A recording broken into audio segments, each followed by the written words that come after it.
Bismillahirrahmanirrahim. Okay, good morning all. Today we are going to look at the odd punya group. So last week kita tengok dekat East. East is macam mana? Positive law. Positive law. Maksud positive law ialah in summary. In summary is what law is lah. What the law It is what it is. Kan? Yes. It is what it is. So jangan banyak cakap. You know. Kalau dia kata salah, law kata salah, you keluar Salah MCO, right? Keluar jalan. Contoh macam menteri semalam lah. Menteri kata apa? Saya tak dengar berita. Okay, timbalan menteri dengan Esko Perak tu kena lah. Oh, kena? Kena. 1,000 orang. Bagus. Jadi macam ni lah. It is what it is. Tak kira law is law, right? Tak kira sama ada hang menteri ke, hang siapa ke, tak kira lah. No one is above the law. Meaning kalau tindakan tak diambil kepada menteri, I don't know what happened dalam cerita tu lah. But the rule is, if anything that is not being taken action against the minister, then he is like above the law. Jadi how can somebody is above the law? The law is what the law is. You know, law kata keluar salah. You go against the rule salah kan? It is what it is. Kalau lah kata orang lain kena 1,000, hang pun kena 1,000 lah. Yeah. Right, fair. So tapi kalau odd ni dia kata tak boleh. Dia kata okey, ada yang rakyat biasa kena, tapi setengah-setengah orang tak perlulah because dia menteri. You know, because dia nak buat kerja. Because dia ada kerja yang nak. Jadi undang-undang yang kata semua orang tak kira siapa akan disaman, boleh diketepikan. Boleh ditengok dengan cara yang lain. Kenapa? Because ada reason dia. Ini odd group yang kata macam tu. So the odd group dia subjektif. Law adalah subjektif. Yang East group ni dia objektif. Tak kira A, B, B. You know? Tapi odd ni dia kata dia mungkin A, mungkin B, mungkin C, or D, you know. Dia bergerak macam tu. So they are prescriptive punya group. Dia prescribe. Dia cerita. Bila you cerita, you akan cerita ikut you punya pendapat lah. Ikut you punya style that you want to explain. You prescribe.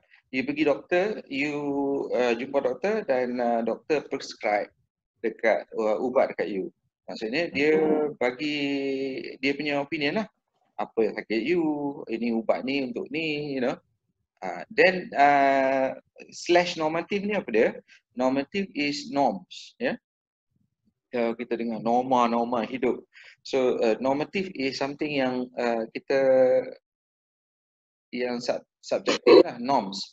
Norms kepada sesuatu, kepada kebiasaan. Ya, apa yang biasa dalam masyarakat. Kalau undang-undang tu walaupun ada, tapi kebiasaannya undang-undang katalah undang-undang jalan raya. Undang-undang jalan raya sepatutnya dipakai untuk semua. Tapi diketepikan kepada menteri kalau dia nak kerja, nak pergi meeting daripada Putrajaya nak pergi ke KL, so dia akan naik kereta dengan dia punya escort, akan bawa laju sampai 160 km sejam, elak habis semua orang, you know.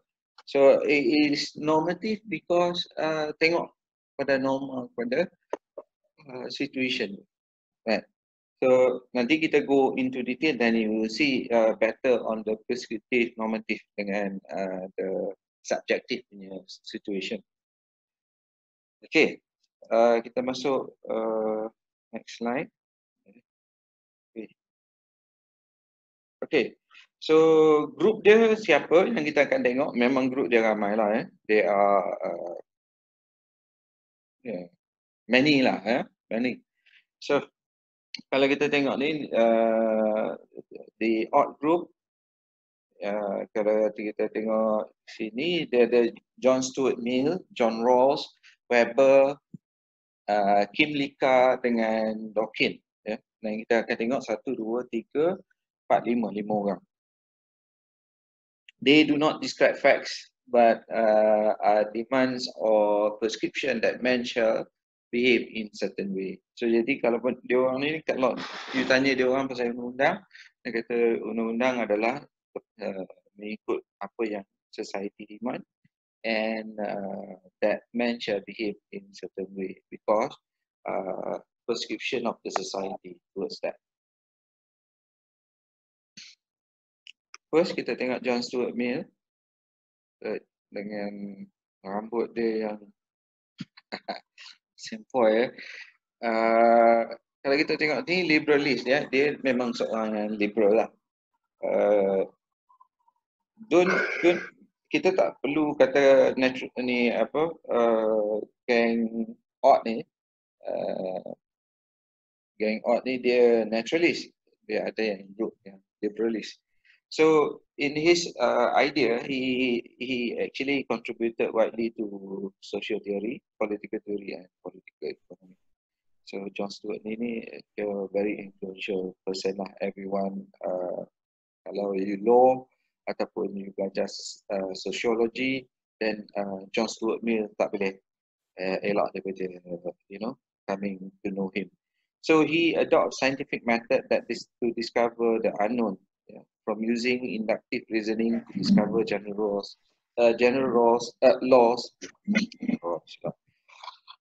laws on specific act. So inductive. So inductive maksudnya apa? Dia ada inductive dengan deductive. So inductive is that kita dapatkan semua information yang sekeliling kita dan kita formulate satu pendapat, satu idea ataupun satu formula. So dia gunakan ini sebagai scientific method lah. Sebab scientific method ada dua. So descriptive, inductive dengan deductive. So kalau you nak tahu what the details about inductive and deductive, you go and Google it up. So law are discovered through observation and induction and required empirical verification. So jadi kalau kita observe the law, then you will some kind of make a conclusion and you can induce to say that the law should be like this. Kalau you tengok masyarakat behavior dia masyarakat ni nak apa? Apa sebenarnya yang kita nak? Daripada apa yang observation yang kita tengok kepada masyarakat, then kita akan boleh buat satu induction kepada kita boleh buat satu rumusan bahawa society ni dia sebenarnya nak apa. Sebab kita tengok society pada dalam banyak situation. You look at the various factors. Kita tengok dalam dia punya cara bermasyarakat, kita tengok cara perlakuan dia, kita tengok cara ekonomi dia, So from all perspective, then you will start to have some kind of general idea, and from that general idea, you formulate some concept. So he did that kind of observation, but his observation is based on empirical verification. Maksudnya dia verify through formula yang scientific in nature. Contoh, kita dah buat lah ini. Dah buat belum?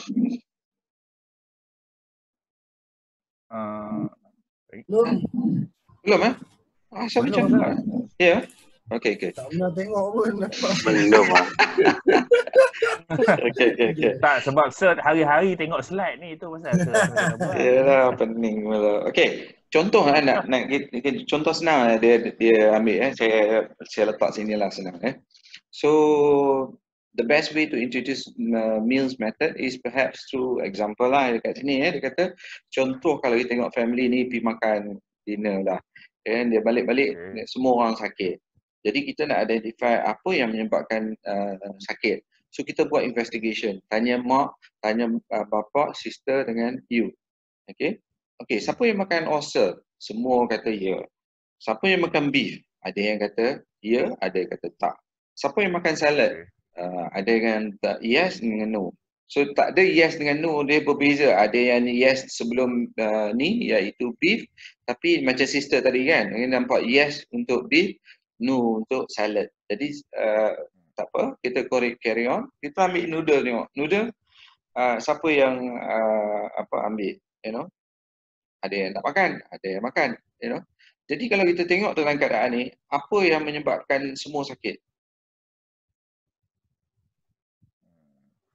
Oyster. Oyster lah. Sebab oyster Oyster. semua makan. Kan? So jadi ini adalah cara scientific untuk kita identify. Kita tengok situation of the society, kita buat observation kita plot in terms of scientific punya analysis, then kita come up to a conclusion. And that conclusion kita kata induktif kita kata yang menyebabkan sakit ialah oyster. Kenapa?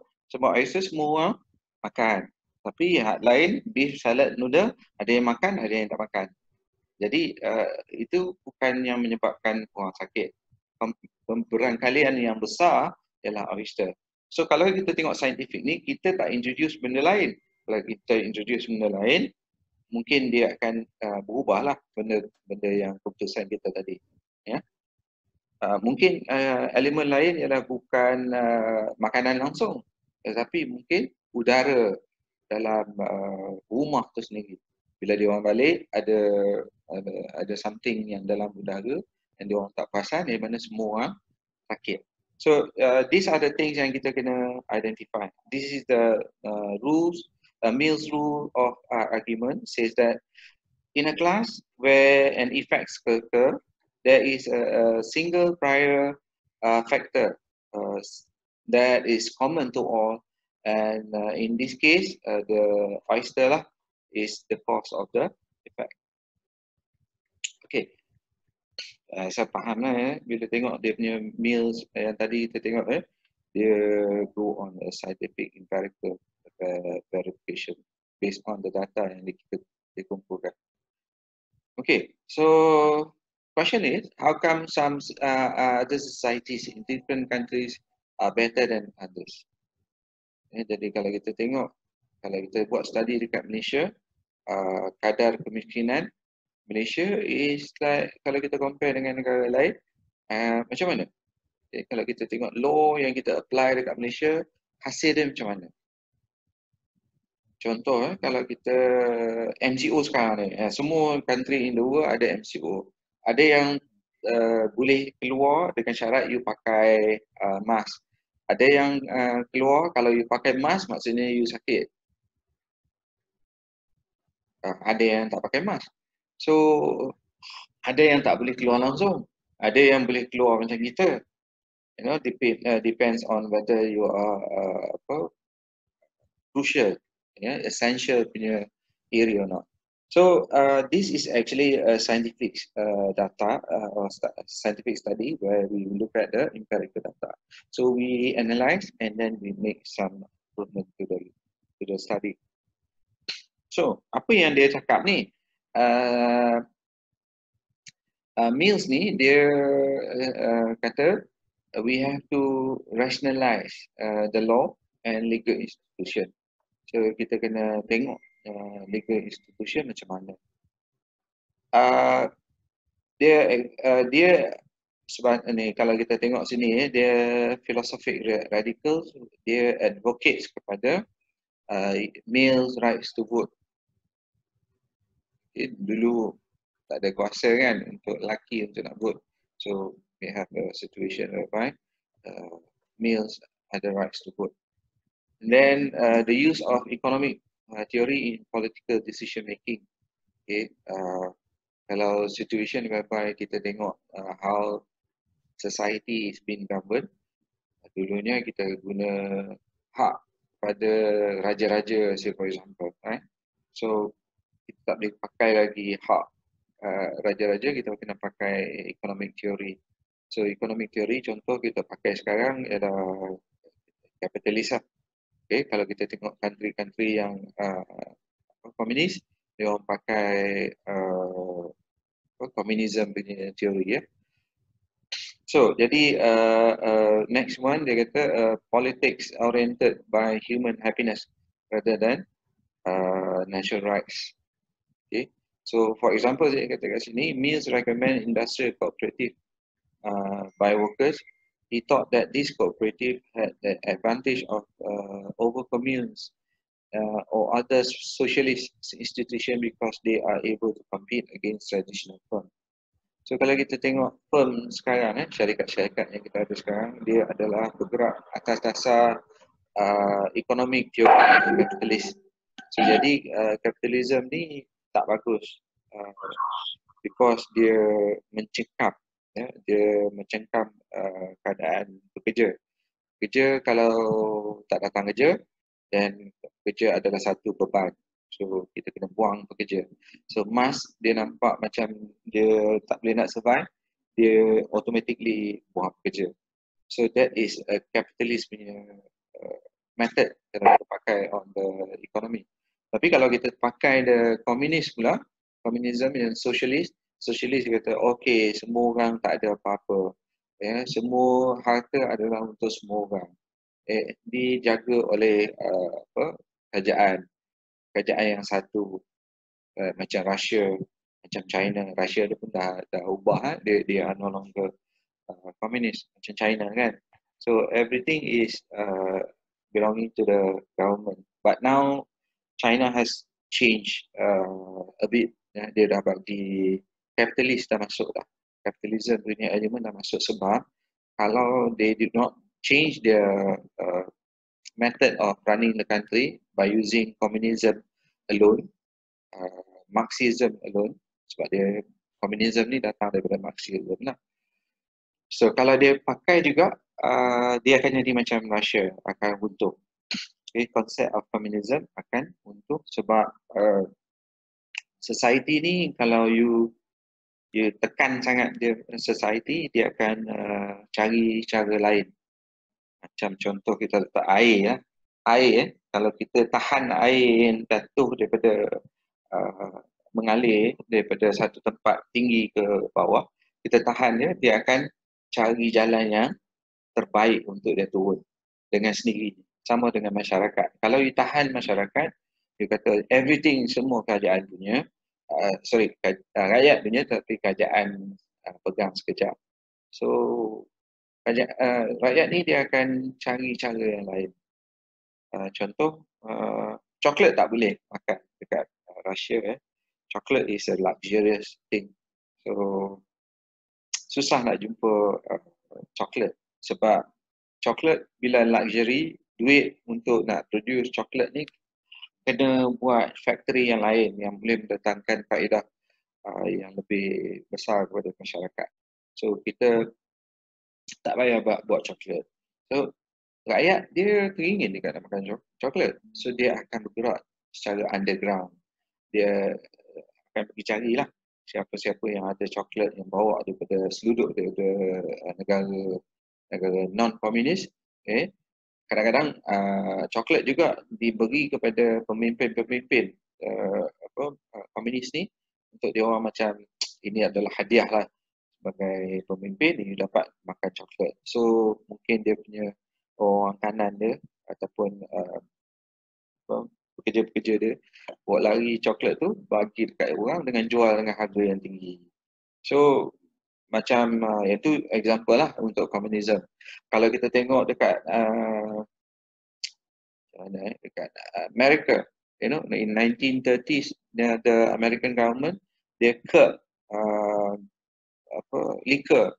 Tak boleh, satu Amerika tak boleh makan, tak boleh minum arak. So itu adalah by law. So bila kerajaan Amerika buat macam tu, dia nak memeteras ekonomi dan behavior. So orang bila dia dah biasa dia isap pula, dia biasa dia makan minum arak, so eventually dia akan cari sources dia sendiri. you biasa nampak dalam cerita-cerita yang dia panggil moonshine, moonshine moonshine nak kata macam mana, alkohol lah, yang buat sendiri, yang dekat dalam hutan-hutan, nanti dia orang pergi buat masak sendiri dia punya arak. So dalam cerita-cerita nampak lah dia punya 1930s punya moonshine punya aktiviti ekonomi. So thriving, macam mana polis nak buat kerja, susah lah. Because nak kena tangkap orang tu just because the law says arak adalah haram. Sama dengan Malaysia lah, kalau kita tengok benda-benda haram ni yang diharamkan, orang akan cari juga jalan untuk nak buat. Baru-baru ni kita tengok orang panggil ni Grab Grab telah digunakan oleh geng-geng yang ketagih dadah untuk jadi media distribution. Jadi dia telah menyusahkan Grab runner yang lain. Sebab benda ni kalau you stop, dia akan jadi benda yang lain. Dia akan cari jalan yang lain. So bagi setengah-setengah negara macam Scandinavian countries, so dia orang kata daripada susah sangat kita nak kontrol dadah ni, kita legalize dadah. Okay. Bila legalize dadah, kita senang kita nak kontrol dadah jenis apa yang okey. So jadi dia adalah satu riadah yang dibolehkan. So you can see that, so Mills ni dia investigate dalam keadaan macam mana. So industri kooperatif ni macam mana? Daripada kita biarkan satu keadaan di mana kapitalis yang mencengkam rakyat, di mana rakyat adalah pekerja, di mana kerajaan adalah pemegang kepada semua harta, kita kena buat secara kooperatif. Ini saya setujulah dari segi kooperatif ni, di mana semua pekerja adalah owner of the company that they are working with. Imagine that your parents now working with a company other than the government lah. Kalau dia kerja dekat private, they are not workers. They are the owners of the company themselves. So kalau owners, they are shareholders. Kalau shareholders, dia akan terima dividend by the end of the year. So dia akan jadi pekerja, dapat gaji. By the end of the year, dia akan dapat dividend. So dan juga bonuses. Kalau dia kerja, ada yang pekerja yang akan dapat dividen, tetapi ada pekerja yang rajin dan ada yang malas. So pekerja yang rajin akan dapat bonus. Can you imagine? Dapat bonus, dapat dividen, dapat gaji. Okay? So I think it's better for our society. Kalau tidak, tak bergerak kita dalam keadaan kena tindas oleh syarikat. So, Mills introduce apa? Dia introduce harm principle. Dia kata harm principle ni senang je dia kata. Kita law ni sepatutnya bila observation dia tengok, dia kata law ni tak sepatutnya kacau untuk individu. Sebab individu ni dia nak cari something yang dia perlu dalam hidup. Dan apa jadi pun kalau you tahan, society dia akan buat benda tu sendiri. So, might as well kita jangan kacau dia. As long as dia buat sesuatu yang tidak mendatangkan harm kepada seseorang lain, so jadi kita benarkan. So kalau seorang tu dia nak isap dadah, okey, biarkan. Kenapa kita nak ganggu? Kalau orang nak ada bersekedudukan, okey, itu adalah happiness yang dia nak. Dia ni Mills dengan Bantam ni dia they know each other. They don't sit down, discuss things out. So dalam keadaan di mana saya kata tadi, kalau you nak buat maksiat, as long as maksiat tu tak dibuat di luar, you duduk diam-diam seorang-seorang, then okay lah. Sebab you tak harm orang. The harm principle holds that the action of individual should only be limited to prevent harm to others, other individual. So jadi kalau lah kata you minum arak, you punya rights is against the law, it's okay, let them be. Tapi kalau you keluar, you bawa kereta, you akan menyebabkan accident ataupun bahaya untuk orang lain, then the law should come in and prevent you from doing that. So the only purpose for which law can be rightfully exercised over any members of civilized society or community against his will is to prevent harm to others. So kalau lah kata you nak bunuh diri, bunuh. Kenapa you nak kena tahan pula? Orang kalau you tahan pun dia akan bunuh pula. So kita punya law di mana kata kalau you bunuh diri, kalau you tak mati, you masuk penjara because attempt suicide is against the law. So it's against what Mills is saying. Dia kata as long as dia tak kacau you should be able to allow that. Law creation is solely to prevent harm. Apa maksud? Apa objektif law sebenarnya? Adalah untuk menghalang daripada seseorang melakukan kejahatan terhadap orang lain. Therefore, people should be free to do what they want. Now, the question is, can a person be captured for conducting a crime that is public wrong? Say, for example, drinking, having sex, drugs in their private domain. Kalau kita tengok dengan sekarang, tengok Jabatan Agama Islam, dia pergi rumah orang, dia pergi hotel, dia masuk hotel, dia suruh orang buka pintu, they deprive of people punya privacy. Ada certain situation kalau you tengok instances yang terjadi dalam internet, di mana orang tu memang husband and wife, it's just that dia orang tak bawa dokumen, dan dia telah diminta untuk tukar pakaian, di mana dia tak ada privacy, orang semua duk tengok ni jawatan kuasa, the officers yang ada kat situ, they disallow privacy sebab dia dah jatuh hukum. Kau ni dah tak ada apa-apa dokumen, maksudnya kau ni telah menjalankan suatu benda yang maksiat. So therefore tak perlu dak malu-malu, dan tak kat gambar apa semua. It turns out that mereka memang husband and wife, and macam mana keadaan macam tu?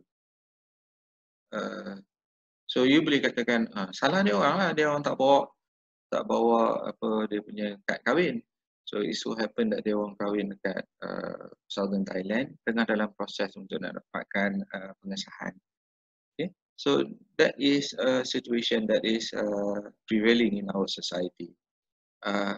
Pada saya, Jabatan Agama Islam tak perlu nak gaduh tentang apa yang berlaku dalam di belakang tabir.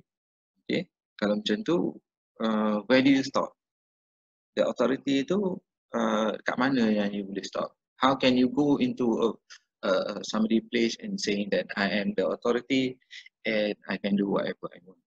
So sebenarnya I dapat information daripada first hand, orang yang buat ni kadang-kadang dia orang abuse the law and they utilize the situation into giving untuk gaining some advantage.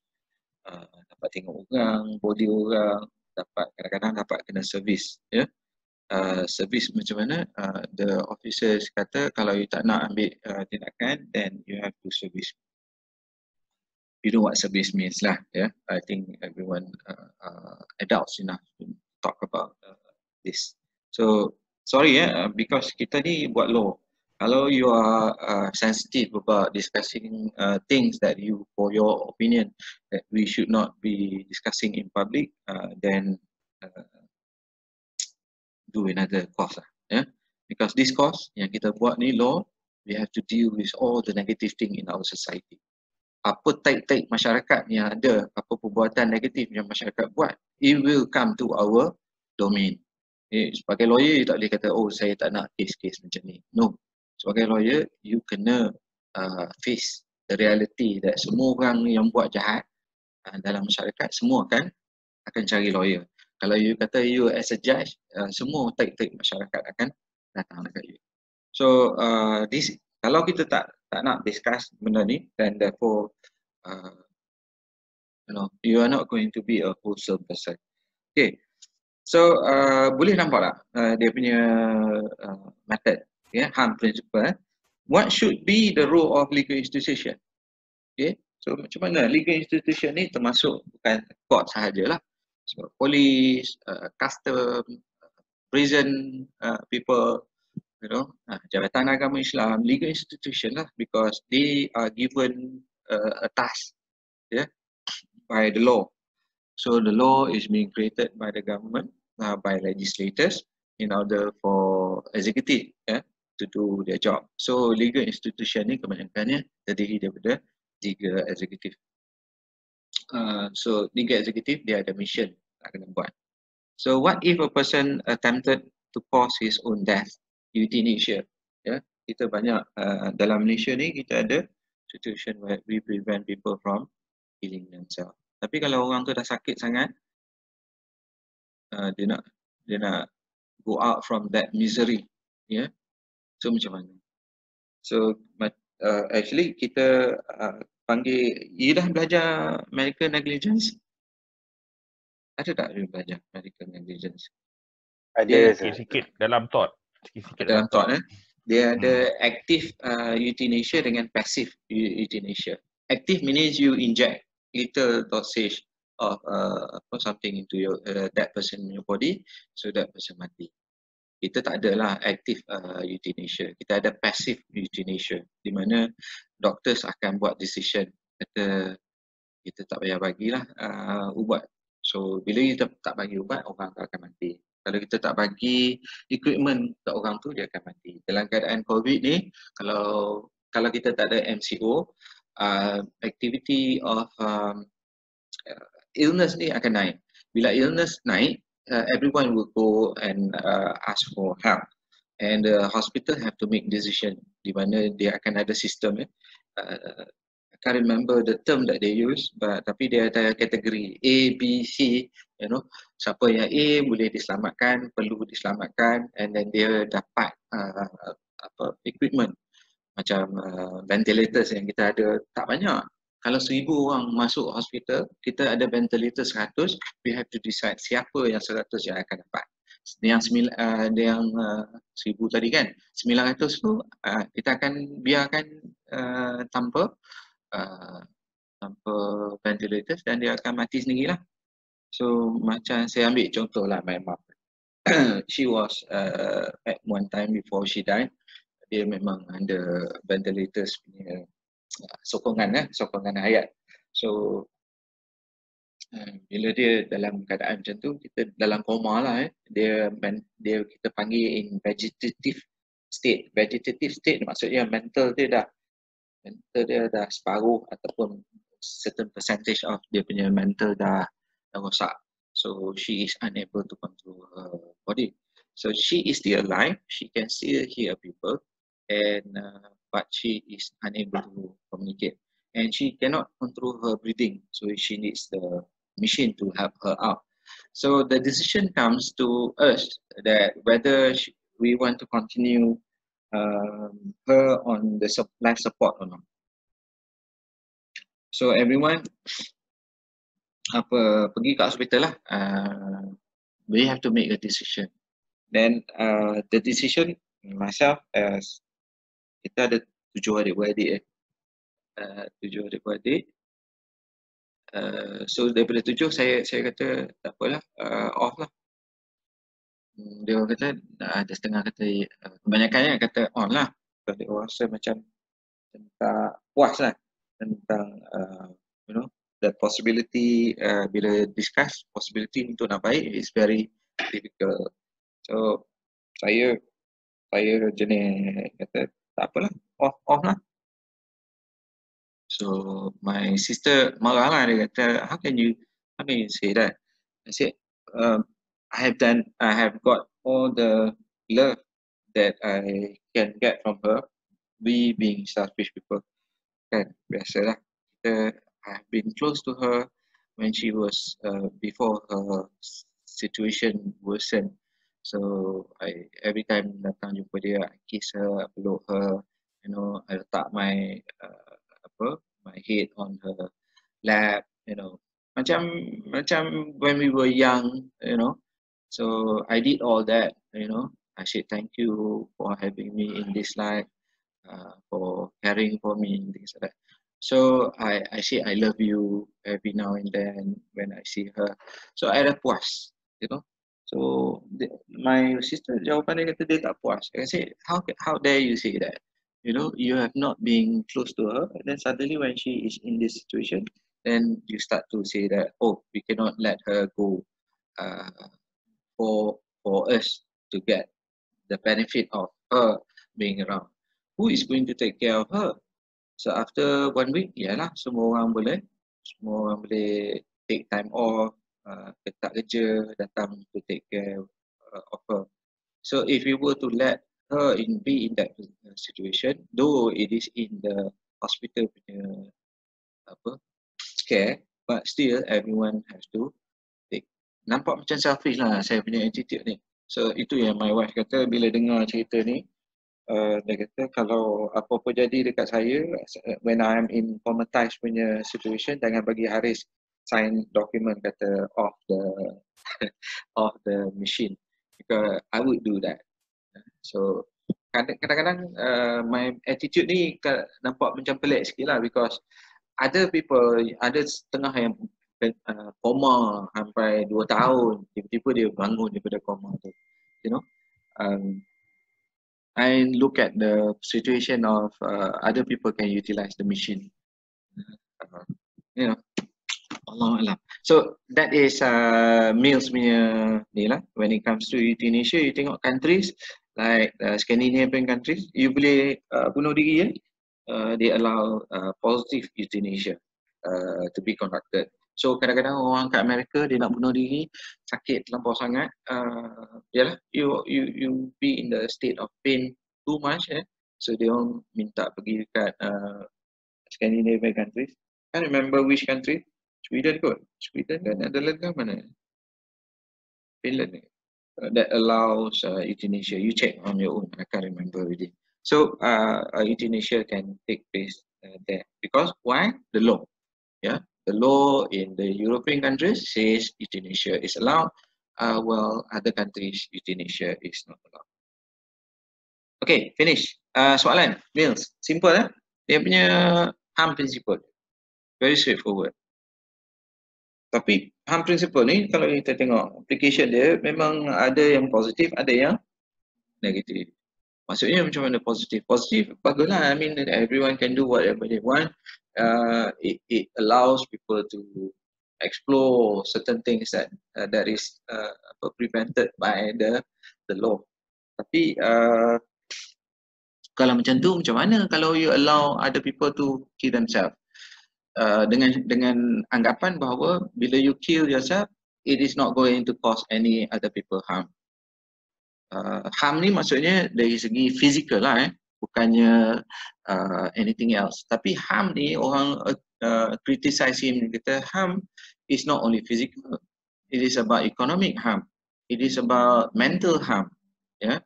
So if you look at only one perspective of physical, then your observation is biased, because harm towards physical is just one part of it. So kalau you bunuh diri, apa yang akan effect pada orang lain? You know, the whole society yang kenal you as a family member of that person yang bunuh diri dalam family you, dia adik dia bunuh diri. Family tu dia memang ada mental sikit. Orang ni selalu bila dia boleh buat assumption, dia akan buat assumption. Dia kata family ada masalah sikit. So bila masalah, dia akan harm people lah in terms of interaction dia orang tak nak communicate dengan dia orang. Tapi yang seorang ada yang buat masalah dalam family tu, you know, that is just one example lah. Kalau you have some others, do you have any question on this?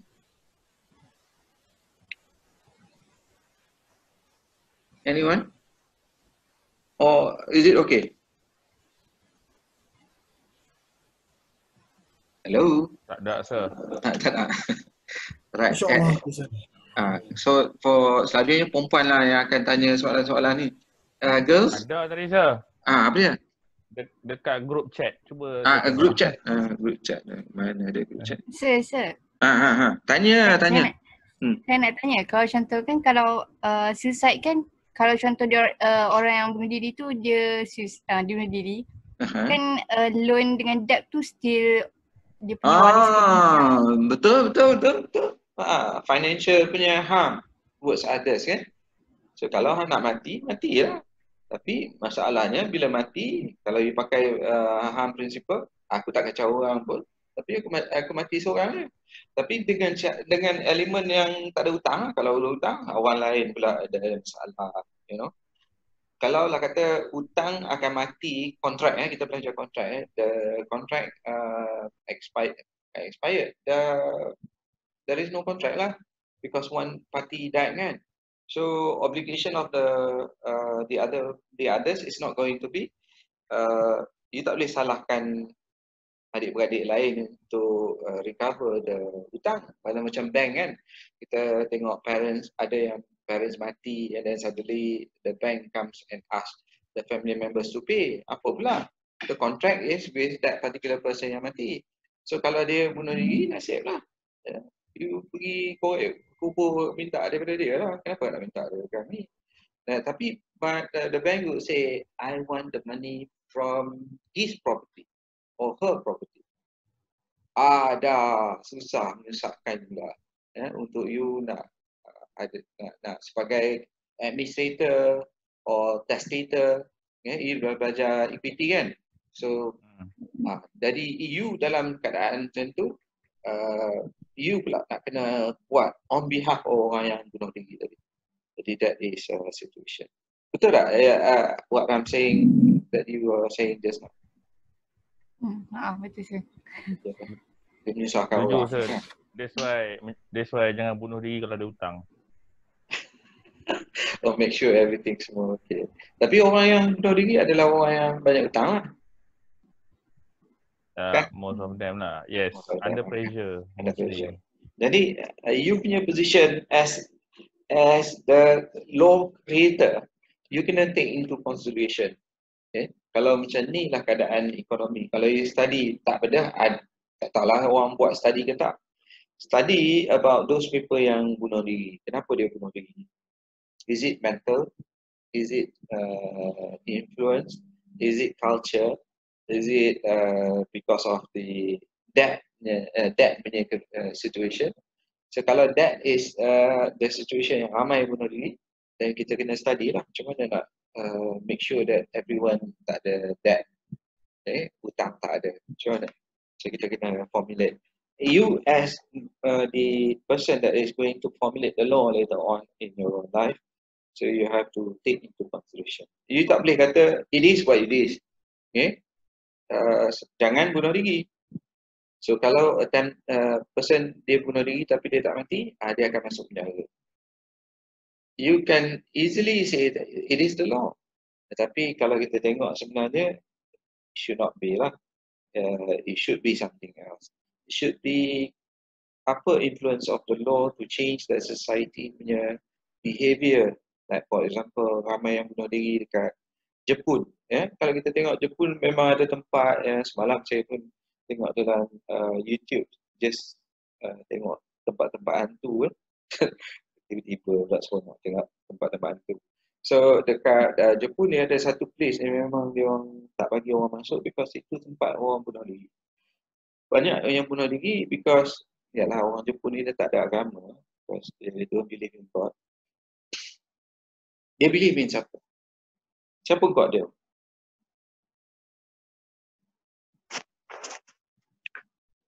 Matahari. Okay.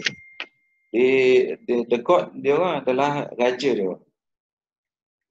Oh, okay. Emperor. Okay. Emperor dia. So World War II kita nampak macam mana dia punya. But that is during the World War II, World War I punya punya era. But however modern era ni dia tak banyak sangat lah. Just a symbol. Yes, Emperor is just a symbol. Itu yang sekarang punya keadaan. So jadi bila dia orang tak percaya kepada Tuhan, irrespective whichever Tuhan, so they don't believe in afterlife. Bila they don't believe in afterlife, life is about now. Okay, if you feel that now you're not happy, then you have to do some action that needs to be rectifying that problem lah. So dia orang bunuh diri. So bila dia bunuh diri, macam mana kita nak study? Kebanyakannya orang yang bunuh diri, student. Student bila stres sangat, dia akan ambil option simple, which is to bunuh diri. Dekat Jepun, bila dia orang tak fail in their study, ataupun fail to enter university, so dia orang akan resort to bunuh diri. Because the pressure of the society is too great. Dia tak boleh masuk universiti, tak akan dapat kerjaan. Padahal kerjaan from university is just one way. You can see I can see my friends yang buat yang study tak bagus, tapi they are even wealthier than my my income sekarang. Ada yang dapat sampai 40-50 ribu sebulan, things like that. Okay? So it's not everything. So jadi kita kena identify what is the problem and how to utilize the law in order for us to prevent that kind of things. Okay, any other questions that you want to ask?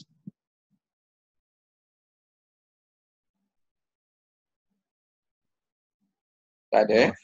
Okay, next person is Rawls. Yeah, Rawls ni dia as we are saying about odd, yeah. So the odd group is the should group lah, yeah. So Rawls ni kalau kita tengok gambar belah kiri tu, he is considered as arguably the most important political philosophers of the 20th century. Dia ni sampai to the extent Ronald Reagan, US President, akan ajak Rawls ni makan dinner, to discuss about his ideas. He's a very influential person. See, he wrote a series of highly influential articles during the 1950s and 60s, which helped the Anglo-American punya situation, di mana kita ada Martin Luther King yang kita nampak kat situ. Martin Luther King, are you familiar with him? Dia kata, I have a dream. Dia kena tembak lah. But the activist, betul Martin Luther King, I don't know whether I'm saying it right or not. Malcolm X. Betul. Malcolm X, Malcolm X yang pakai spek tu kan. So this movement, macam kita tengok gambar yang tengah sikit yang ada pakai topi tu kan, yang dalam bas tu. So dulu bus is not meant for blacks tak boleh. So balik pada keadaan di mana kita tengok racial discrimination in America berlaku pada blacks, and they themselves yang bawa blacks tu masuk. So but they are being unfair to the blacks. And then kalau you tengok restaurant for blacks, belah kanan tu restaurant for blacks sajalah. When it comes to bawah tu, you tengok budak-budak, schools are not allowed to have blacks. So this situation change because Rawls punya influence lah towards the society punya ataupun the political theory. So actually, kalau you study law lama-lama, you start to realize that people who are coming from law, they are very influential to the society as a whole. Kalau kita tengok dalam Karl Marx, kita tengok Karl Marx, dia ada legal kan, dia legal background. Kita tengok society in our world today, kita ada communism, kita tengok Mahatma Gandhi, India yang memang dikontrol oleh British jatuh because of him. Kita tengok Fidel Castro, kita tengok macam-macam lah tengok people that is being from the law is able to change the society because of their influence. So Rawls ni dia punya influence towards that lah. So kita nak tengok dia kata kat sini, dia kata about what needs to be done in order for us to change the society. So dia kata macam mana in his book Political Liberalism, he recast the role of political philosophy to accommodate into effectively permanent reasonable pluralism. So we need to have some kind of reasonable pluralism, meaning dalam society tu kita have to face the fact that we are living in a society of a mixed culture, mixed groups. So we have to have a pluralism yang reasonable of religious, philosophical and other doctrines or worldviews. So kalau kita tengok yang sekarang ni Rohingya punya situation, right? So we have to acknowledge the situation that we have berapa ratus ribu Rohingya dalam Malaysia, 100,000 150,000 dekat Malaysia. So but they have also to consider the situation of Malaysian. Kenapa kita tak nak tolong?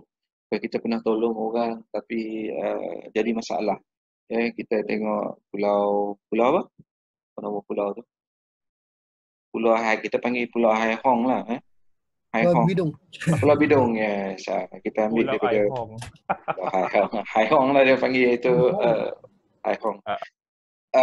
Pulau Bidung dia orang datang daripada Kampuchea. Waktu tu Kampuchea atau Vietnam? Vietnam. Champa. So they are coming because of the problem that we face back then. So it becomes our problem. So he explained how philosophers, meaning we as jurists, kita yang orang yang belajar law ni, can characterize a public justification through public political culture. So kita kena make the politician to know what is the reality of the society. Kadang-kadang ni politician dia cuma nak dapatkan dia punya orang panggil ballots lah, ataupun sokongan kepada rakyat. They do things that the society is able to re-elect them to be in power. But itu main game dia. Because kalau lah kata they are not in office, then dia tak dapat gaji ataupun the position of opportunity in terms of economic. And legitimate democratic use of collective cohesive power while accepting that pluralism.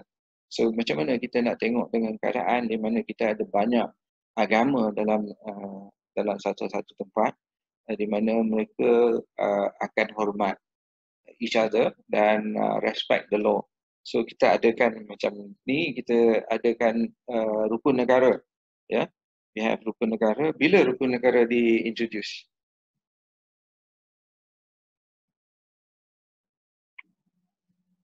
Lepas 13 Mei.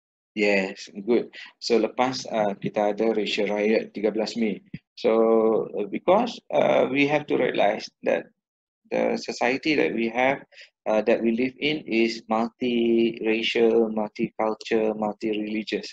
So what we need to do is to have one goal, one aim, that everyone can share the same elements. Kepercayaan kepada Tuhan. Kita susah nak ada etis dalam masyarakat kita back then. Semua orang percaya kepada Tuhan, tapi Tuhan yang cara mereka sendiri. So kesetiaan kepada raja dan negara, that is something that people respect the rulers back then. But now rulers pun dah tak berapa di respect lagi, because certain people seems to say that they are not functioning as what they need to do.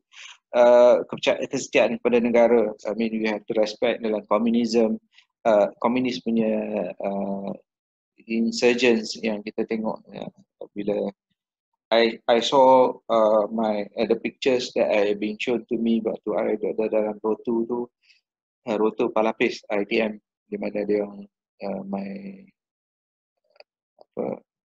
the officers in Palapis, dia tunjuk gambar-gambar kawan-kawan mereka telah dirodok oleh dipotong bahagian kemaluan dia orang, diletakkan dalam mulut, dibuat macam-macam lah, ya, because komunis ni memang dia tak percaya kepada orang yang percaya kepada agama, so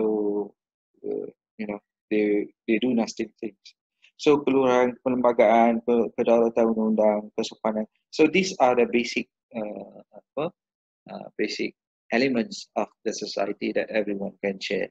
So then with that, they will tend to respect the things that is being stated in our federal constitution. Dia sebagai liberalis, dia nampak the society is unfair. So macam mana kita nak establish just society dengan kita adakan satu yang dinamakan concept of justice, ya, because this one concept of justice, kalau kita tengok dalam time buku Plato, ya, dia minta kita dapatkan satu internal harmony.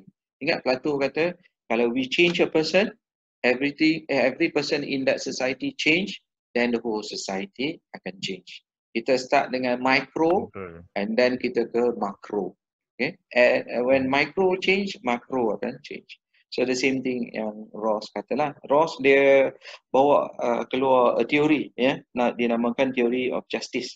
Justice as fairness, peace through social and political institution justice. So dia kata kalau nak dapat justice ni macam mana?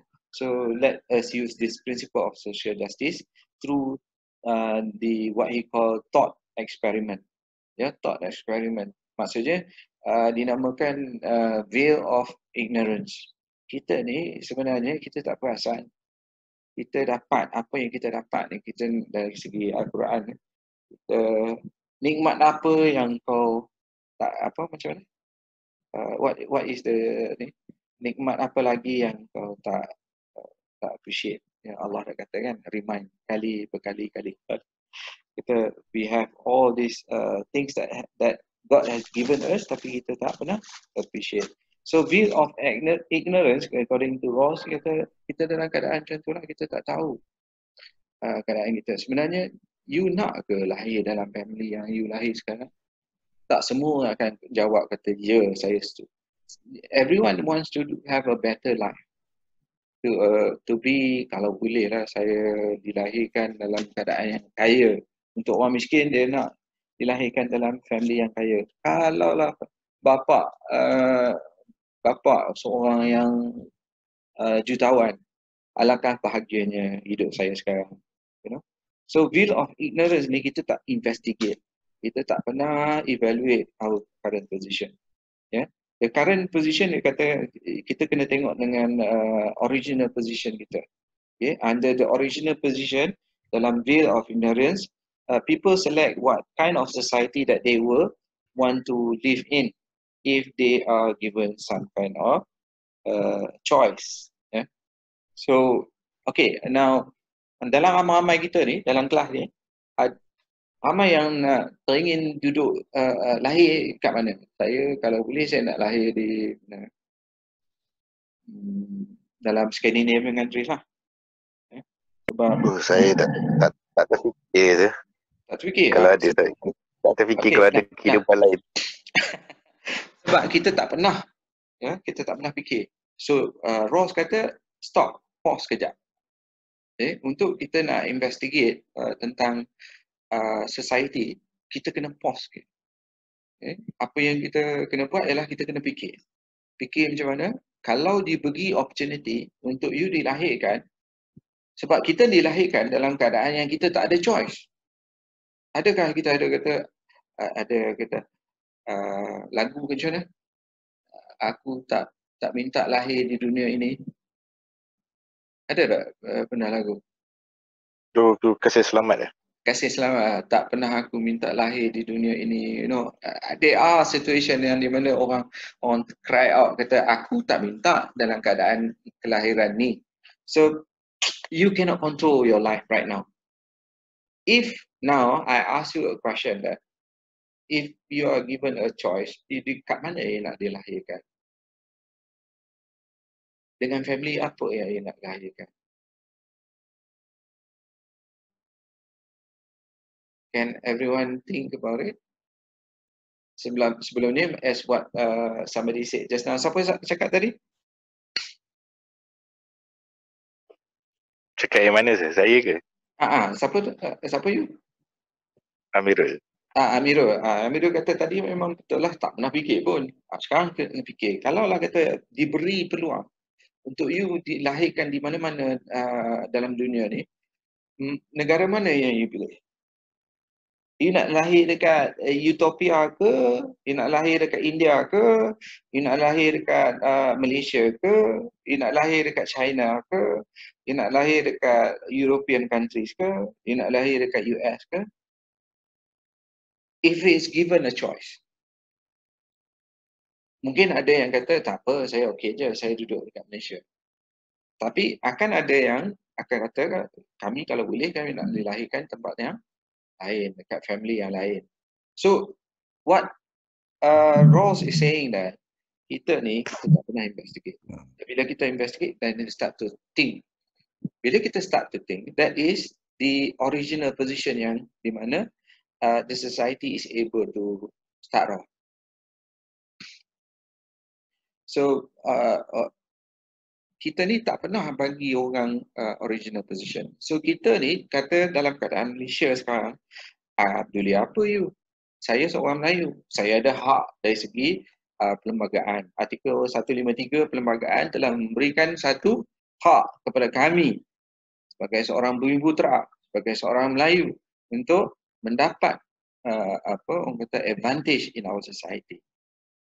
Jadi kalau kita gunakan argument tu, then kita gunakan situation yang di mana nasib lah korang tak dilahirkan dalam keadaan Melayu. So kita nampakkan dalam keadaan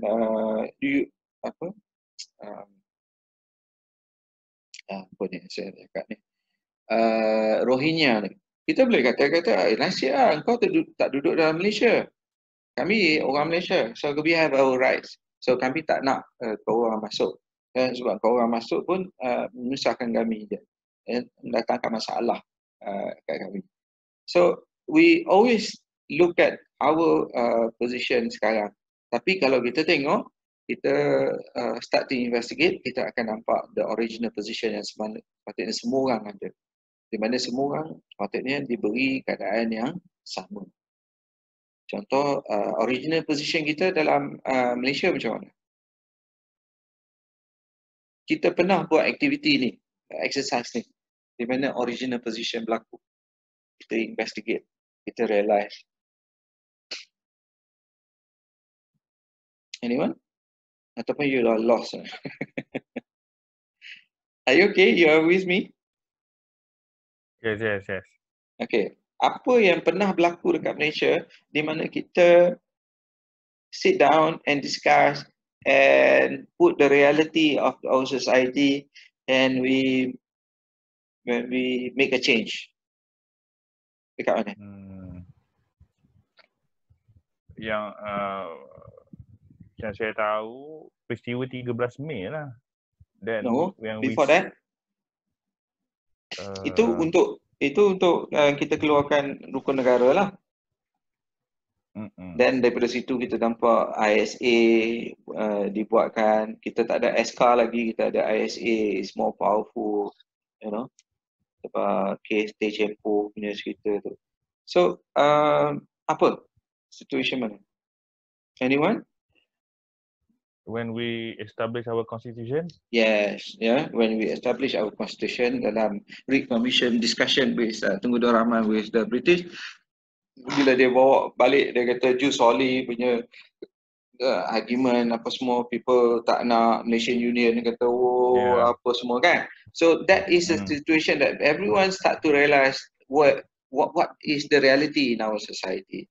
The reality of the society is that the Malays is way behind from other races. So sekarang ni kita kena keluarkan something lah, the law of the rights of the Bumiputra, not because they are the origins of Malaysia. Kita bukan orang asal Malaysia. Kita kalau nak kira, kita ni seorang yang datang dulu. Okay? Orang-orang Melayu ni bukan orang asal daripada Malaysia. Orang yang asal, yang hak mutlak adalah kepada siapa? Hak mutlak Aborigin lah ya. Aborigin ni kita punya orang asli ya. Orang asal kita ialah orang asli. So but we say that we have that rights because economically we are way backward. So in order to start off a country is a moving forward together. Okay, it's just like a race. You biasa tengok biasa kita tengok race apa orang panggil ni, yang marathon. Dia biasa tengok marathon. Okay. Kalau marathon, siapa yang akan lepas dulu?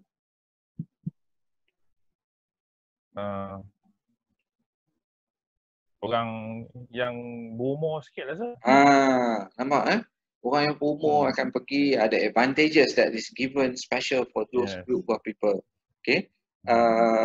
Kata dalam golf kita panggil handicap lah.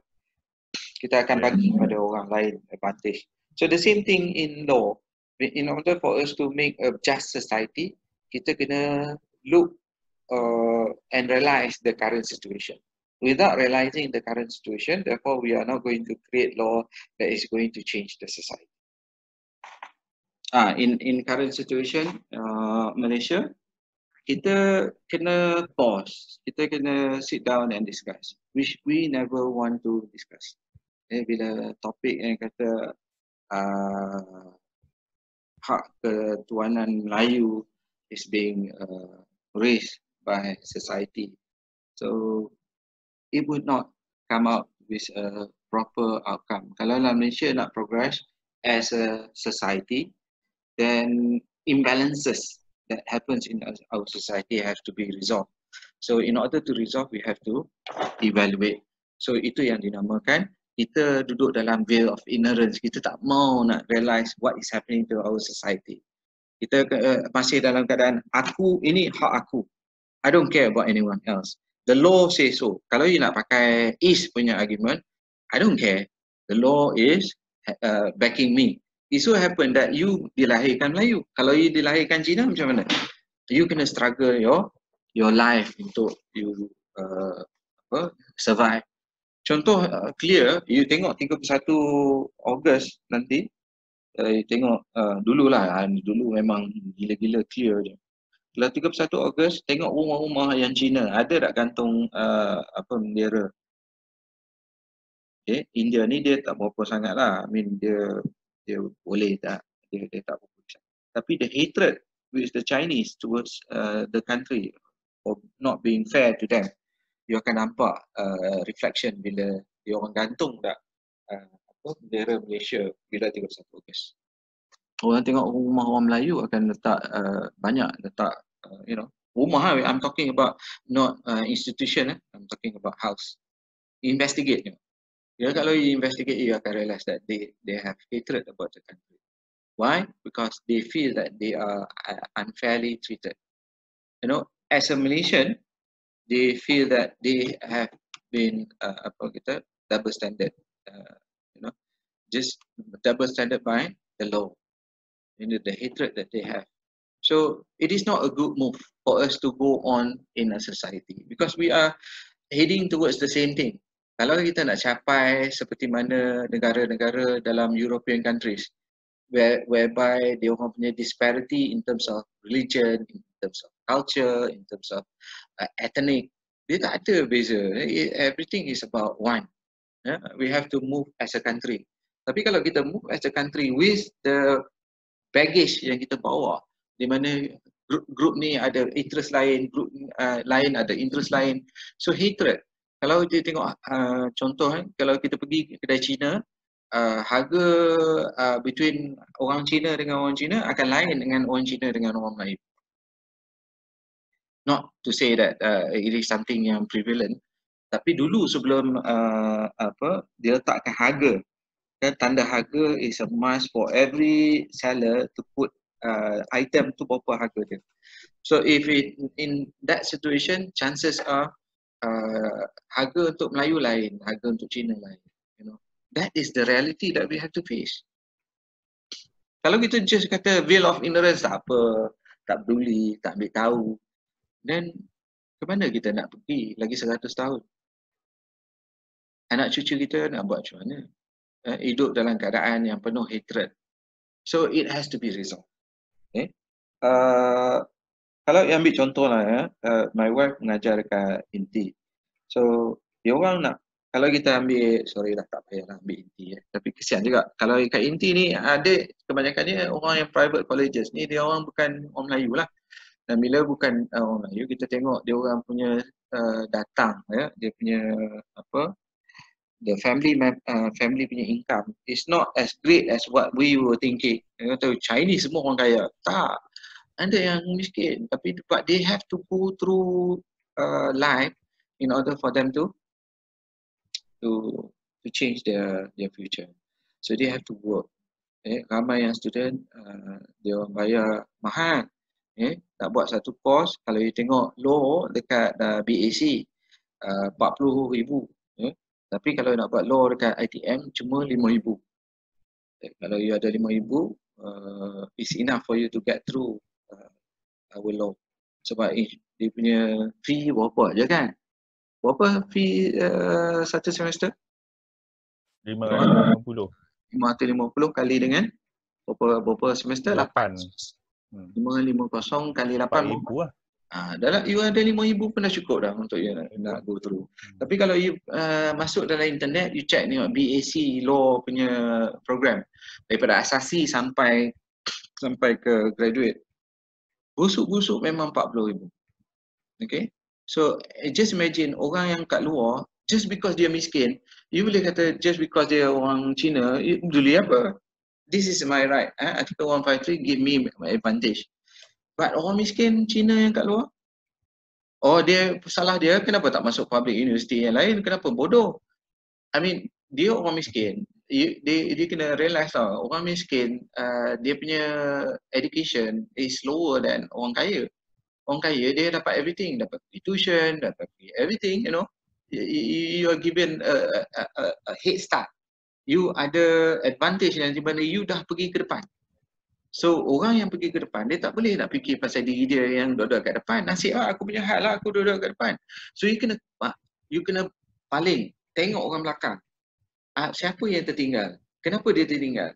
You know, dalam keadaan macam ni, kita tak boleh assume that Chinese semua yang kat luar semua orang kaya. Kita kena identify that memang ada orang yang miskin. Dan dia orang kena bayar 40,000 untuk dia orang nak dapat satu degree compared to you. You know, kita tak boleh guna alasan nasib lah. Kalau nasib dah, kita pakai the East punya form. That would not change the society. So we have to remove our veil of ignorance yang kita ada. Then we will be able to see things clearly. Okay, so that is one example lah untuk education punya situation. How do we want to just change our society in 100 years from now? So we have to change. So macam ni saya bagi example ni, Vietnamese Buddhist monk ni, dia bakar diri dia sendiri. Live masuk dalam news, people looking at him burning himself. Kenapa? He is fighting injustice that is going on in Vietnam back then. Kenapa Amerika ni dia main belasah ya, pergi rosakkan ekonomi negara lain. Dia rasa because to be in power, for them to be able to be the most powerful people, dia rosakkan ekonomi orang lain. Okay? Kalau they are even worse than the British. The British, kalau dia masuk Malaysia, dia kontrol Malaysia, dia ambil curi sahaja kita punya natural resources. Dia curi kita punya duit. Dia curi kita punya kita punya benda-benda yang kita ada. Tapi Amerika ni dia lagi teruk. Dia mana dia pergi negara orang, dia musnahkan negara tu dan habis rosak. Dengan harapan business dia orang untuk nak recover the country akan dapat project tu dekat orang Amerika. Because when they are in control of that country, to rebuild the country, you need people, you need contractors. And the contractors yang akan rebuild adalah contractors yang datang daripada Amerika. So, war is a business. So, ni dia bunuh diri dia baru orang start to, people in America lah. Orang Vietnam buat apa nak realize. But this is to show to the American society, kata, hey, look, these are the things that is happening. Because Americans back then tak pernah care about what is happening to Vietnam. So with this incident, terbuka mata habis dekat orang Amerika. Dia kata, what is our army doing there? Why should we worry about whether Vietnam jatuh jadi komunis ke tak? Does it affect us? You know, it affects that country. So Amerika biasalah dia guna, we have to provide justice, communism is not good, you know. So let the society decide. Kenapa ya you jadi over lah? You know, these are the situation that needs to be changed. So what then? The move and to change the society to achieve justice needs to be done in order for us to get fairness. Okay? If you believe in law as the tools for us to get justice, then you have to realize the injustice that is going on in our society. Changes that is needed to be made on the law, housing, environment, healthcare, education, transport, taxation, welfare. My God, so many things that needs to be changed. Okay, you guys are the only one that is exposed to this concept. You know, orang dekat luar sana tak belajar konsep-konsep justice, konsep-konsep equality, fairness. You are the only one in our society daripada 33 juta rakyat Malaysia yang sekarang ni, 10,000 sahaja yang belajar law. Okay? 10,000 sahaja yang akan jadi people that is influence in terms of practicing law and things. So you are the only one yang tahu how to give justice. Orang engineer takkan dia nak tahu macam mana nak give justice. Dia orang tahu macam mana nak produce good product. Itu je. Arkitek pun sama. You know, healthcare pun sama. Healthcare they just fikir macam mana nak make people survive.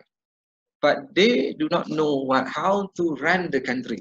We are the one that is being educated to know how to run our country. So the balance itu yang Mahathir tak suka sangat dengan lawyer ni, sebab dia kata orang law ni menyebut. Okay. So the balance and choice differs depending on the outcome needed to be achieved. So jadi kita kena buat balancing lah. Kita kena buat choices. And this balancing and choices differs from one situation. Dulu kita punya balancing yang kita buat, okay, sebelum merdeka. So kita dah kata, okay, now kita nak start the game, start the country. In order to start the country, the poor, the less fortunate Melayu kena bagi certain advantage. But the question is, what about now? How many years that has gone by? Okay. We have to rethink and re-evaluate. Okay, next. Ada lagi 15 minit. Sebab kita start lewat, boleh jangkau sikit because you don't have classes after this kan? I'm assuming that. Ada tak? Boleh sikit Next is Max Weber. Dia ni German sociologist Dia juga philosopher and jurist. And at the same time, dia political economist. His idea profoundly influenced social theory and social research. So, apa kena social dengan law ni? Yes, actually kalau kita tengok the law, whatever law we create is going to have an impact to the society. So Max Weber, he is a jurist, ya. Juga at the same time he is a sociologist. So dia tengok the situation in a bigger picture. So dia selalu cite Durkheim, come up among the three founders of sociology yang di mana kita kena be aware of. Weber has a key proponent of methodological anti-positivism. So dia memang anti-positivism dia anti-positivism. Positivism, it is what it is kan. So dia kata, oh no, dia memang anti lah. Because dia anti pun dia ada basis. Dia kata dia method yang dia orang apply tu adalah salah. Okay. They argue that study of social action through interpretative rather than purely empiricist means. Yeah. So you interpret things. I am the sovereign, so you have to follow the sovereign command. Otherwise, I will punish you. You know, Bentham, greatest happiness of the greatest number of people. As long as the law can create greatest happiness to the greatest number of people, then the law is good. No, it's not doing the interpretative method. So what we are supposed to do is to look at it as empiricist. Empiricist is you look at empirical data. You look at data. You have to research the data. You look at the reality of the society. Okay. Kalau you tak tengok the reality of the society, then you are not able to gather the data. And with this data, then you are able to formulate certain new things. So it should be based on the understanding and purpose and meanings that individual attach to their own actions. Kenapa seseorang tu melakukan sesuatu? Kenapa you kena study? What is the reality of you studying right now? Untuk jadi seorang lawyer, untuk jadi mereka-mereka yang boleh buat justice. Is it? Kan? No. Saya kata look at the reality. Reality ialah you nak dapat, kalau you nak tanya, you tengok mak bapak you. Kalau ada yang ada dalam kelas ni, sebenarnya dia orang tak nak buat law tapi kena pressure by their parents. By parents kenapa? Satu, glamour. Dua ialah bukan setakat glamour tapi surety of income. Okay, imagine 10,000 orang daripada 33 juta ada banyak benefits, advantage kat situ. Okay, you becomes the anak you buat apa? Law. Anak you buat apa? Doctor.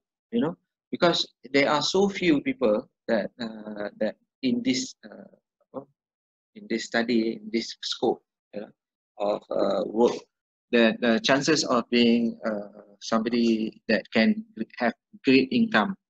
Ya, wah dia orang tak tahu. Sebenarnya lawyer tu gaji biasa-biasa je. Sebenarnya doktor pun sama. Jadi kita tengok apa doktor buat locum yang pergi dekat private clinic dia buat. You can imagine RM25 sejam untuk nak treat patient. You know, part time lah dia kerja dekat kerajaan, so part time kerajaan allow to do locum, so dia pergi buat kat klinik-klinik swasta tu, gaji dia sebenarnya sejam RM20, which is mengarut lah, kerja macam nak study macam nak mampus, and then dapat RM25. So we have to understand why the individual is doing what they are doing. You sebenarnya you study law ni untuk nak improve your economy, because your parent wants you to be somebody yang able to be not like themselves, to be better than them. So the Chinese punya rule is that you have to make sure of your kids to be better than you, and the kids must make sure that their kids is better than them. You know, that is the principle of society that we have. So the society is actually based on gender principle. That is organized across the board. Yeah. So kalau you investigate the society, then you start to realize that it is based on some general principle. We have to understand what is the general principle that we apply. Okay, these competencies underpinned by rules, laws, and administrative regulation. So sebenarnya apa yang kita buat adalah berdasarkan kepada undang-undang yang kita pakai. Contoh, you nak buat law, you kena buat law dekat universiti yang being recognized by the law. Boleh tak buat kat universiti yang tak di-recognize? Tak boleh kan? So you tengok case siapa? Apa nama universiti? Kunza, apa dia? Uniza kan ada isu yang di mana student dah buat law, buat study and then tak recognized by the board apa semua tu. Those are the things that nampak tak influence. If you want to change your life to do law, you have to do law with the with institution yang di-recognize sahaja. So you nampak tak the influence of law, influence of regulations into you changing your life, you know. So dia kata kat sini, dia kata there is a situation whereby there is a rigid division of labor to establish what is clear identification of regular tasks and duties in a bureaucratic system. Kita dalam sistem birokrasi kita yang kita nampak, kita ada politician, orang bangsawan, orang kaya, you know, perbezaan yang kita nampak dalam masyarakat kita adalah division of labor. Orang miskin, dia miskin, dia dapat, dia sebab apa? Pekerjaan yang dia kerja adalah hanya sebagai pekerja yang boleh mendatangkan income yang sikit, you know. So selalunya orang bangsawan dia akan dapat advantage kepada dia punya anak-anak untuk belajar, untuk opportunity, dapat kerja yang better. Okay. Contoh dia pakai influence, dia pakai kaki, dia pakai channel, pakai kabel. Ya. So orang miskin tak ada kabel, orang kaya akan ada kabel. So akan terbahagi kepada labor division yang sepatutnya kita kena realise. Regulation describe firmly establish change of command and duties and capacities to coerce. The key word here is to coerce others. Paksa. Kita boleh paksa orang. You tak nak kerja, nak kerja. Tak nak kerja, tak apa, ada orang lain yang nak kerja. So, kita ni sebagai pekerja, bila you habis nanti, you punya study, you pergi masuk industri, you nak start kerja as lawyer, kononnya berkobar-kobar lah, you akan dapat gaji yang tinggi. You akan start with gaji 2,300 je. 2,300 is not enough. You study macam nak mati. Sorter, kena dengar, I cakap sampai berjam-jam, you know. I mean, you went through hardship. Tapi start off gaji dengan gaji 2,300 saja. So, it's sad. Orang yang diploma pun boleh dapat gaji 2,300. You know, kalau dia kerja kuatlah. Starting off tu memang sama. Tapi in the long run, chances of you to improve into getting 10,000 income per month there, because you can be an expert into certain area, then you can charge people more. So nampak tak coerce? Maksudnya orang kaya boleh kata kalau dia tak nak, then tak payah kerja, I can get somebody else. Hiring people with particular certified qualification supports regular and continuous execution of assigned duties. So kalau you ada, nampak tak, semua professionals yang kita ada dalam Malaysia adalah being based on law, based on akta. So kita ada Legal Profession Act, LPA. Engineers dia ada dia punya engineering punya engineers punya act. Architects pun sama, you know. Every professional bodies in Malaysia that regulates the members ada the law that they are holding on to. Yeah? So hiring people, it is based on qualification. Ni tak ada qualification, macam yang budak tu yang nak buat gigi online through YouTube apa semua tu. Kan ada isu kan, pernah you come across. So kenapa pula tak boleh? Sebab dia tak ada qualification. Kenapa qualification is important? Because that is the law. Kenapa the law is like that? Because that the law is being utilized by those people who are in power. Okay, because they are in power, they decide what needs to be done. Because the division of labor, division of them to be able to coerce other people not to be doctors. Kalau you nak jadi doctors, you kena buat, kena study dekat university. You kena spend like 100,000 untuk nak jadi sebagai seorang doktor and so on. Okay, Kim Lika, dia ni lain sikit. Itu untuk Max Weber. So law is something that needs to be identified by looking at the society itself. Once you identify the society, how the society works, the reality of the society, then you should be able to change the law. Yeah, you should be able, nampak tak perkataan yang pakai ialah you should be able to change the law. You ought to change the law. Because without changing the law, the society is, kepincangan di society akan terus berlaku. Kim Lika ni dia approach, dia kata law should be something in terms of multiculturalism. Multiculturalism is the realization that the society is basically divided into different culture, different groups, different nationalities. So dia kata kat sini, dia kata he is a Canadian political philosopher. So he brings out the theory of multiculturalism. So one of his main concerns throughout his work is providing a liberal framework. Liberal, ingat sekali lagi liberal. Liberal ni those people yang kata the law should be something else.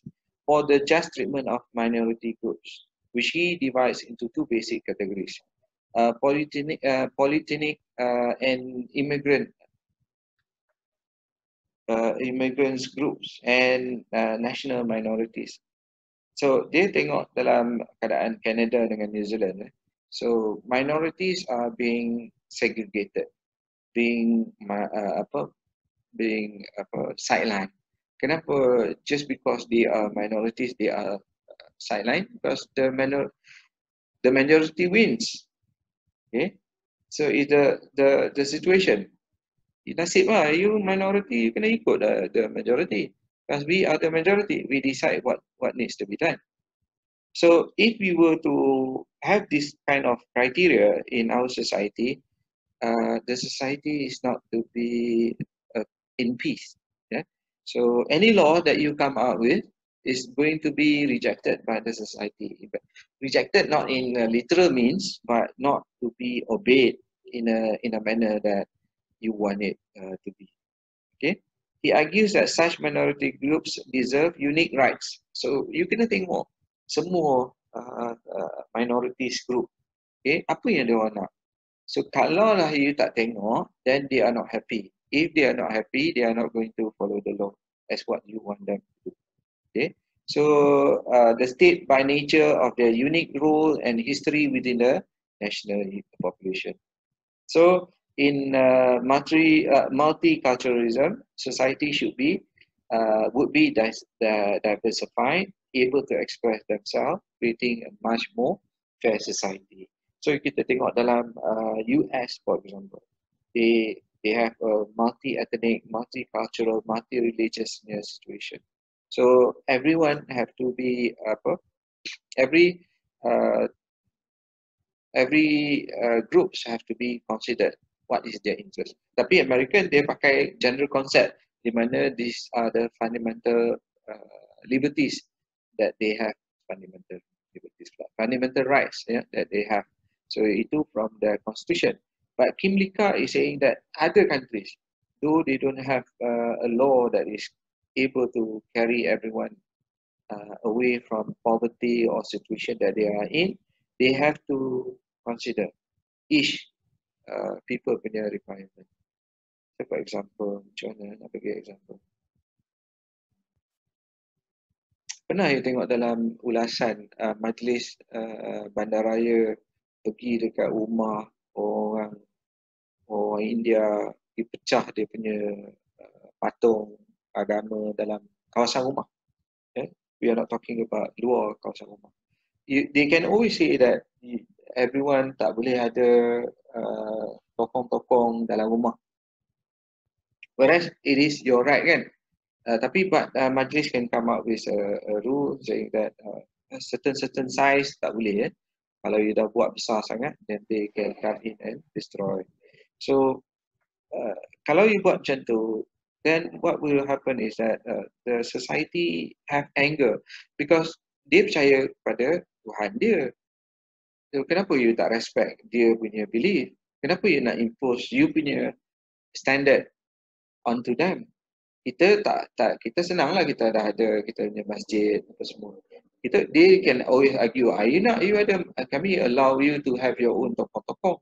Tapi kita dekat rumah kita tak ada tokong, kita boleh solat. Simple mattress saja kita pakai. Tapi dia orang nak tokong. So kenapa you nak halang? That kind of thing. So you have to consider the multiculturalism that we have in our society. Kalau you tak nak you ignore benda ni, then susah lah. So in order to adopt better social issues, we have to acknowledge the law. Acknowledge the law means you have to change the law. Change the law towards to cater all these cultural punya differences. Kalau macam tu mati lah. Nak buat macam mana? Kena lah kan? Kita duduk dalam multiculturalism in our society, kita tak boleh pakai satu law that fits everything. So this is what he's trying to say lah. You must remember when I say things like I nampak macam seolah-olah I am more towards that particular person that I'm saying, right? So every one of them is true. Every one of them is also not properly the answer. They are not the answer. They are just one means of the answer. Satu factor yang kita boleh tengok. Okay, so basically that is what he's trying to say lah. Okay, question of what moral imperative, principle that compels people to act, okay, based on multiculturalism. You look at the previous history, racial ethnic supremacy, kalau you tengok dekat South Africa, apartheid, divide, apartheid, you have to be apart. So the blacks cannot go into town after certain hours. Pukul 6, kalau dia masuk dalam town area that is being controlled by the whites, dia mungkin kena tembak, sampai to the extent. Kalau you study the apartheid punya rule, you tengok, you baca dalam Wikipedia pun, you tengok Allah, what is happening, that is racial ethnic supremacy. Samalah dengan kalau kita apply dekat Malaysia, ethnic supremacy kita as Malays, as Filipino, and so on. New movement attempts to replace them with new social and political relationship based on equality, cooperation, and participation. So pernah kita buat discussion with other race to discuss things out, let's look at how to achieve justice, how to achieve fairness. Semua orang tak berani discuss benda-benda ni sebab dia akan start to have some kind of backfire, because tak semua orang kan boleh setuju dengan changes. So indigenous rights, anti-discrimination policies, so those are the example lah yang kita boleh tengok. The supremacy of the one race towards another. The outcome is yet to be seen, but currently they are based on flexible and accepted outcome. Jadi kita buat changes to our society in terms of the law, by changing the law is for the benefit of the society moving forward. Kalau kita tengok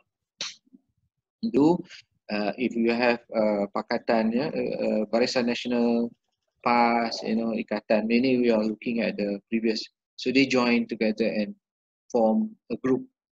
They are against each other, but they somehow or another, in order for them to move forward, they have to set aside their differences and have one goal. In this particular situation, the previous government, their goal is to change, to throw out Najib. Okay, kalau kita tengok the differences in terms of culture and ethnic background ya, banyak ya, banyak differences in terms of uh, ethnic and culture punya differences that we have to realize in our country, in the world. Okay, 49 million in 2017 in the United States were born in other countries. Can you imagine? They have 300 million. US population 300 million. 50 million is coming from other places.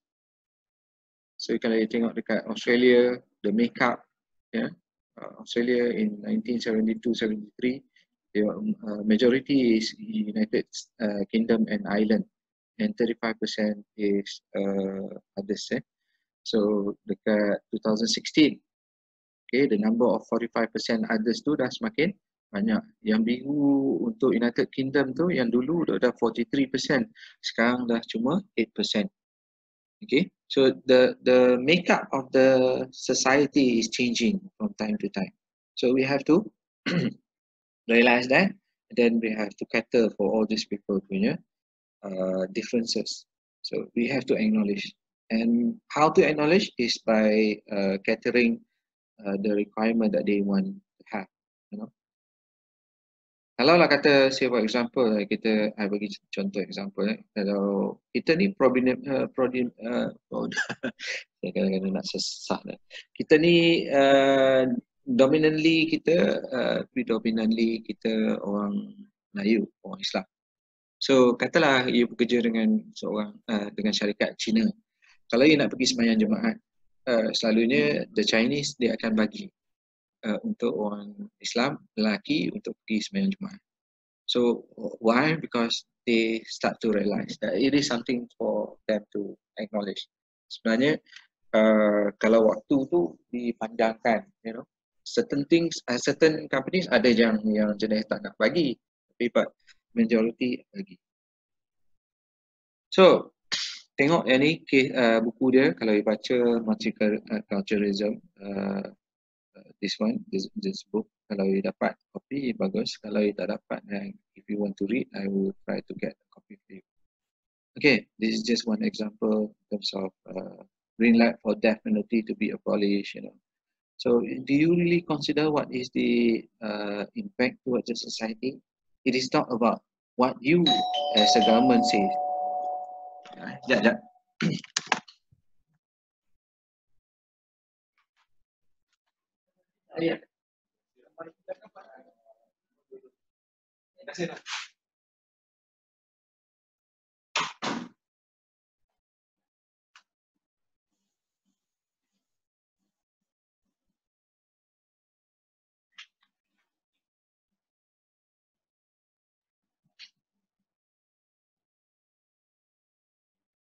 So as the cabinet, the government must be able to realize the situation of people in the society. How do they see death penalty? So kalau you nak impose that towards the people, what will happen to those people of religious background of Islam, say for example? So Islam, they acknowledge that hukum hudud is bunuh, right? So bunuh is something that is not alien for Islamic Islamic religion. Yeah, Islam, people who are in Islam should know that death is one of the criteria that is provided dalam Al-Quran, right? So how can you say, oh, we need to do something else, go away and be like the Western world? We cannot use barbaric laws that way. No. You have to look at the society lah. Dia orang dengan cara dia orang. Kenapa kita nak ikut dia orang punya acuan? Acuan dia orang tak semestinya betul. Okay, acuan kita tak semestinya betul juga. Okay, we have to actually look at the situation. Nothing is right unless and until kita try to do the best balancing that is possible. Okay, say for example, kalau dia orang dekat negara Western tak ada gantung, tak ada bunuh by lethal injection ke apa ke, you know. Tapi somehow kadar kematian bunuh adakah tinggi daripada kita ataupun macam mana? Adakah kita bunuh orang prevent people from doing bad things?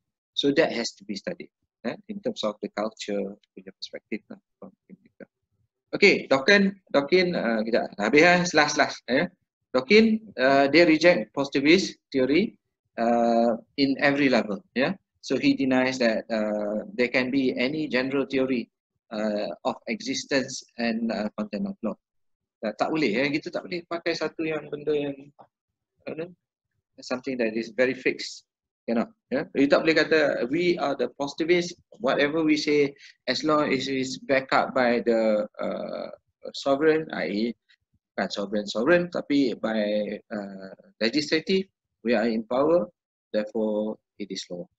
So kalau lah satu hari orang PAS akan memerintah Malaysia, contoh dia jadi the main people in the government, dia nak pakai certain laws that orang semua dalam Malaysia semua perempuan kena pakai tudung, tak kira dia agama apa.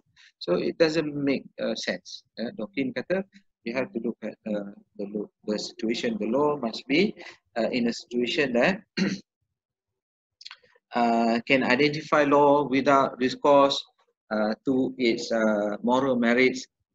So kita kena tengok the moral merits of the law itself. Jadi morality is one thing that he asked us to look into, and he rejects the whole institutional focus of positivism. So positivism ni dia kata kalau you ada hak untuk nak pecah masuk rumah orang, untuk tangkap orang yang haluan, then that's it lah. Nak buat macam mana? Dia tak suka, dia pergilah duduk dekat negara lain. That argument is always on somebody else punya argument dalam web kita tengok. So that is not realistic. Kita kena tengok benda yang reality. So he theorized that kita kena theory of how cases ought to be decided. So they're more towards the how when it comes to judges, when they make decision, how do they make that decision?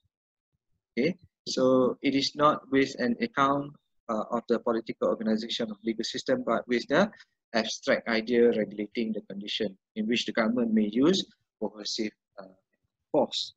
So government can use coercive force in order to regulate the society, but depend on the situation lah. Kalau MCO ni, kalau lah dikatakan orang tak mau respect the law, polis ingat kerja dia senang, stress.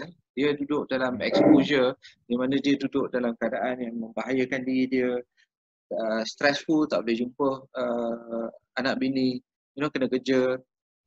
You boleh kata nasib lah siapa suruh jadi polis. Tapi you kena consider lah. I mean, kita ni manusia kan. Can you imagine my wife punya student banyak polis dia kata nak dapat allowance 500 nak kena kerja berapa jam sehari extra. Berapa banyak siapa polis dalam grup kita? A few hours that you have to complete in order for you to get after 1 week. Berapa 40 jam baru dapat 500. Benda I mean torture that situation. But kalau orang tak respect polis, orang kata selamba aku punya hak lah, aku nak jalan. So it doesn't make sense. So the government must come into the situation and enforce punishment.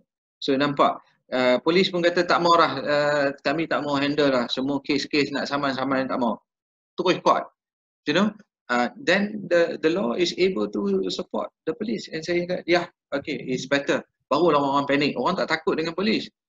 Saman nanti aku kenal menteri sana menteri sini boleh lah minta diskaun sikit. Tapi bila court terus masuk penjara, chances is very highly that you are going to go to jail because judges dia tak mau buang masa. Buang masa salah MCO jalan masuk 15 hari, so nasib lah kan. So the legal problem arise the right answer thesis. So right answer thesis ialah kita kena guna konsep that the right answer thesis is the one that he is trying to put forward lah. Jadi macam mana kita nak dapat jawapan yang benar? Jawapan yang betul dalam masalah-masalah kita dalam society ni. Kita kena jadi judge Hercules. Hercules ni, tahulah Hercules the one that holding the world in his hands kan. Nampak Hercules punya situation. Tengoklah gambar dalam online. So Judge Hercules is someone that is very knowledgeable, very powerful in terms of trying to give justice to the society. Any dispute from lawyers disagreeing about the right answer to the case, we have to look at the one that is from Judge Hercules. Okay, so that's it. That's the end of the class. But when it comes to Dawkins, very straightforward. That dia punya keyword dia right answer thesis. I.e. Judge Hercules. Judge Hercules ni macam mana? That subjective. Dia adalah orang yang pandai, orang yang tahu segala-galanya, dan they are able to, this particular person is able to give the right answer. Okay, so any questions? No sir. But saya ada terbaca lah satu buku yang Dawkins buat tu.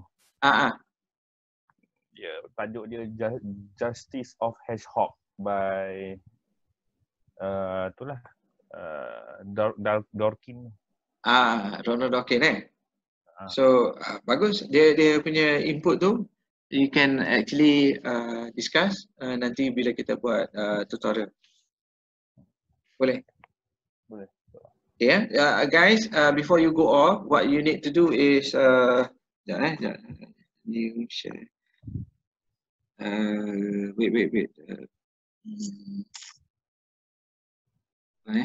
You need to apa yang nak cakap? Oh, okay. You need to put down questions. Yeah. You put down. You go through the slide or the recorded nanti later on. So you put a question. You put down question, and then we discuss dalam tutorials. Boleh? Tapi tutorial dengan Nazim. Oh, betul juga tutorial dengan Nazim ni. Lupa saya. So you can clarify with him lah. I ask him about that. So you dah ada foundation. So that foundation. Question Apa dia? Side question boleh? Apa dia? Side question. Boleh. Anything that come across your mind. Yes. Ada chat. Ada. Boleh. Nikmat apa lagi yang kau dustakan? Yes. Zafira, thank you very much. Apa ayat Quran dia kata? I tak ingat dah. Tapi okay, whatever it is. So any questions that you want to ask other than apa dia sekali lagi? Fama yukazzibuka ba'du bil fama yukazzibuka ba'du. Okay. That is the one. Yeah. So, ulang-ulang Allah kata, apa lagi nikmat aku yang kau kau dustakan. Okay, right. Questions before we go off? Tak ada Alright. So thank you very much. Masuk ke dalam WhatsApp isi apa borang tu? Ada tak borang tu? Ada borang untuk seminggu ni. Dia ada borang khas. Ada borang khas pula. Okay. Alright. So thank you very much everyone. Nanti I upload the video Okay sir. Alright. Assalamualaikum. Thank you sir. Waalaikumsalam warahmatullahi. Take care. Thank you, sir. Selamat berpuasa. Selamat puasa. Take care also sir.